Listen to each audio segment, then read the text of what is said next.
In October 2025, a woman died quietly in her sleep at the age of 89.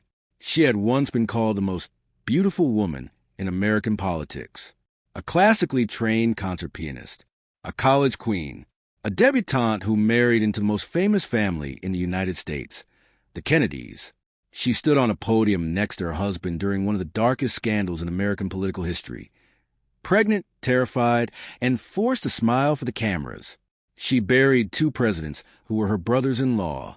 She held her 12-year-old son's hand while doctors amputated his leg. She suffered miscarriage after miscarriage. And she battled, in near total secrecy, an addiction that her own husband forbade her from getting help for, because he was afraid of what it would do to his career. Her name was Joan Bennett Kennedy. And for 50 years, the world only ever asked her one question. What is it like to be married to a Kennedy? No one ever asked what it was like to be Joan. This is her story. Joan Bennett was born on September 5, 1936, in Riverdale, New York, a quiet, leafy neighborhood in the Bronx, a world away from the political dynasty she would soon marry into. Her father was an advertising executive. Her mother came from money. Joan grew up in comfort, private schools, piano lessons, the kind of upbringing that produced nice young girls who married nice young men and lived quiet, respectable lives. And Joan was, by every account, exceptional. She was a gifted pianist, classically trained, talented enough that under different circumstances, she might have had a career in music. She was strikingly beautiful, blonde, elegant, with the kind of wholesome American prettiness that made her a natural for the television commercials she briefly appeared in as a young model. She attended Manhattanville College, a Catholic women's college in New York, the same school that, a few years earlier, had counted among its students a young woman named Jacqueline Bouvier. It was at Manhattanville, in 1957, that Joan met Edward Ted Kennedy. He was the youngest of the Kennedy brothers. Charming, magnetic, the kind of man whose family name alone could fill a room. Joseph P. Kennedy Sr., the family's formidable patriarch, reportedly encouraged a match. A wife like Joan, beautiful and refined and untouched by scandal, would be an asset to Ted's political future. They married in November 1958. Joan later remembered that day with a kind of devastating honesty that would become her trademark decades later. She said she had been, in her words, just a nice young girl marrying a nice young man. She had, she admitted, no idea what she was getting into. Within 2 years, Joan's husband would no longer be just a nice young man. In 1960, Ted's brother John F. Kennedy was elected President of the United States. By 1963, Ted himself was a United States Senator, at the time the youngest in the country's history. And Joan, 26 years old, a former model and pianist from Riverdale, was suddenly a Kennedy, suddenly a Senate wife, suddenly part of the most photographed, most scrutinized, most mythologized family in America. She played piano at campaign rallies. She smiled for photographers. She learned very quickly the particular performance that being a Kennedy wife required. Composure at all times, no matter what. She would need that composure more than she could possibly have imagined. On November 22, 1963, President John F. Kennedy was assassinated in Dallas. Joan, Ted's wife, the president's sister-in-law, was thrust into the center of a national tragedy. She stood beside the family through the funeral, through the procession, through the unbearable weeks that followed. And then, less than 5 years later, it happened again. In June 1968, Robert F. Kennedy, Ted's brother, Joan's brother-in-law, was assassinated during his own presidential campaign. 2 brothers-in-law, 2 assassinations, 2 funerals that the entire world watched, and that Joan attended not as a spectator, but as family, standing beside the caskets, holding the hands of widows, tried to hold herself together in front of cameras that never seemed to look away. By her own later account, this is where things began to change in her. The very happy, early years, the years she remembered as a time when she didn't have any trouble coping, began to give way to something else.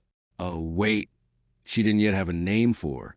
She had 3 children with Ted: Cara, born in 1960, Edward Jr., Ted Jr., born in 1961, and Patrick, born in 1967. On the surface, the Kennedy family appeared to be exactly what America wanted to believe in: glamorous, tragic, resilient, enduring. Underneath, Joan was already beginning to drink. On the night of July 18, 1969, Ted Kennedy attended a party on Chappaquiddick Island, off the coast of Martha's Vineyard. Later that night, he drove his car off a narrow bridge. The car flipped into the water. In the passenger seat was a 28-year-old woman named Mary Jo Kopech, a former campaign worker. Ted swam to safety. He did not call for help for hours. Mary Jo Kopech died in that car. The scandal that followed, Chappaquiddick, would shadow Ted Kennedy for the rest of his life. It almost certainly cost him any realistic chance at the presidency he had once seemed destined for. And Joan, pregnant at the time, in her first trimester, was put in front of the cameras. She stood beside her husband at Mary Jo Kopech's funeral. She was photographed, composed, dignified, supportive, the model of a loyal political wife standing by her man through scandal. What the cameras did not show was what came next. Shortly after Chappaquiddick, Joan suffered miscarriage. It was her third. She was 33 years old. She had just publicly stood beside a husband whose actions had killed a young woman. She had just lost a pregnancy. And she was expected, by the family, by the press, by the entire apparatus of Kennedy political life, to simply continue, to smile, to play the piano at the next event. She later said this was a period when her drinking, which had been, until then, something she could manage, something social, began to become something else entirely. I drank to feel less inhibited, to relax at parties, she said years later, with remarkable candor. Other times I drank to block out unhappiness, to drown my sorrows. If Chappaquiddick and the miscarriage were not enough, in 1973, just 4 years later, Joan faced something that no parent should ever have to face. Her son, Ted Kennedy Jr., was 12 years old when he was diagnosed with bone cancer. The treatment required the amputation of his right leg. Joan was at his side throughout. By all accounts, she was a devoted, present mother during this crisis, one of the few periods where her role as Kennedy wife and her role as mother aligned completely, where there was no performance required, only love. But the toll was immense. A 12-year-old child losing a limb to cancer is the kind of trauma that reshapes a family forever. And Joan absorbed it, as she had absorbed Dallas and Los Angeles and Chappaquiddick and the miscarriages, largely alone behind the practiced composure that the Kennedy name demanded. Around the same period, Joan's own mother died. Her parents had divorced years earlier, and the relationship had been complicated. But the loss compounded everything else. By the mid-1970s, Joan later admitted, she already knew her drinking had become a serious problem. And there was something else compounding it, something that for decades very few people were allowed to know. While Joan struggled quietly, then less quietly, with alcoholism, Ted Kennedy's infidelities were an open secret in Washington political circles. Joan endured what reporting would later describe as a husband whose affairs were widely known, whose lifestyle was a subject of constant whispered commentary, and whose political career was, in the calculations of those around him, more important than his wife's well-being. According to later reporting, when Joan's drinking became severe enough that she needed structured support, specifically attending Alcoholics Anonymous meetings, Ted reportedly forbade it. The reasoning, as later reporting described it, was political. AA meetings were, by their nature, a place where her identity could become known, where her story could leak, where the carefully maintained image of the Kennedy family could be compromised. A senator's wife, falling apart in front of strangers, talking about her pain. It was a risk Ted Kennedy was not willing to take. So Joan suffered without the support that might have helped her most. Not because the support didn't exist, but because using it carried a cost her husband was not willing to pay. This is perhaps the cruelest detail in Joan Kennedy's entire story. Not that she struggled. Many people struggle. But that the one person who should have protected her, who had the power to make her struggle easier, chose, again and again, his career over her healing. By 1978, something in Joan shifted. She moved to Boston alone. She enrolled in graduate school. For the first time in 20 years, she was building something that belonged entirely to her. And in August 1978, she did something almost unthinkable for a woman in her position. She sat down with People magazine and told the truth. She talked openly about her drinking, about using alcohol to cope, to relax, to numb. At a time when almost no public figure, let alone the wife of one of the most famous political families in America, spoke about alcoholism in their own words, Joan did exactly that.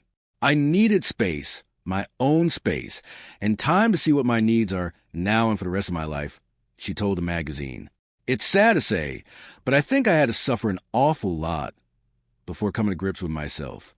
It was a remarkable act of honesty, and it came at a cost. The headlines weren't kind. The speculation about her marriage intensified, and the Kennedy family's careful machinery of image management was, for once, unable to fully contain the story.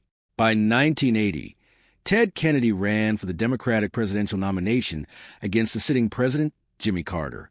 Joan, though by then effectively separated from Ted, campaigned for him anyway. One final performance of Kennedy wife loyalty. A bumper sticker from that campaign read, "Vote for Jimmy Carter. Free Joan Kennedy." Even strangers could see what she had been living through. Joan and Ted formally divorced in 1982, ending a marriage of nearly 24 years. In one of the most quietly devastating moments of the entire saga, her sister-in-law, Jacqueline Kennedy Onassis, the most famous widow in America, told Joan something extraordinary after the divorce was announced. "I am so sorry," Jackie reportedly said, "because now I feel I should have told you to do this 15 years ago. Then maybe you wouldn't have gotten so sick." Even Jackie, who had endured her own unimaginable tragedies, recognized what the marriage had done to Joan. Joan settled in Boston. She earned her master's degree. She became a music teacher, returning, in some way, to the talent she had set aside decades earlier for a life that had cost her so much.